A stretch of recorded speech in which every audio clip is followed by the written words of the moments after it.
টি-20 বিশ্বকাপের ফাইনালে মাঠে নামার আগে ভোগান্তি পোহাতে হলো দক্ষিণ আফ্রিকা দলকে। ত্রিনিদাদে সেমিফাইনাল খেলে ফাইনালের ভেন্যু বারবাডোসে যাওয়ার সময় বিমানবন্দরে 6 ঘন্টা আটকে থাকতে হয়েছে তাদের।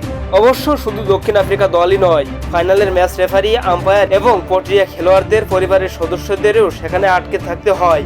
ভারতীয় সংবাদ মাধ্যম আনন্দবাজার পত্রিকা জানিয়েছে, বারবাডোসে বিমানবন্দরে একটি বিমানের অবতরণের সময় সমস্যা হয়, আর এজন্যই দক্ষিণ আফ্রিকার ক্রিকেটারদের ত্রিনিদাদ বিমানবন্দরে অপেক্ষা করতে হয়। দক্ষিণ আফ্রিকার ক্রিকেটাররা বিমানে উঠে পড়ার পর তাদের পাইলট বারবাডোসে সমস্যার কথা জানতে পারেন। এর ফলে 6 ঘন্টা ত্রিনিদাদে অপেক্ষা করতে হয়েছে তাদের। বারবাডোসে যে বিমানটি সমস্যা হয়েছিল সেখানে কারো কোনো ক্ষতি হয়নি বলে জানিয়েছেন বিমানবন্দর কর্তৃপক্ষ। এর আগে সেমিফাইনাল খেলতে নামার আগে বিমান সমস্যায় ভোগান্তিতে পড়তে হয় আফগানিস্তানকেও। তাদের 4 ঘন্টা অপেক্ষা করতে হয়, যার ফলে পর্যাপ্ত ঘুম ছাড়াই সেমিফাইনালে মাঠে নামতে হয় রশিদ খানদের। যুক্তরাষ্ট্র এবং ওয়েস্ট ইন্ডিজে বিমান যাত্রা নিয়ে বেশ ভুগতে হচ্ছে অংশগ্রহণকারী দলগুলোকে।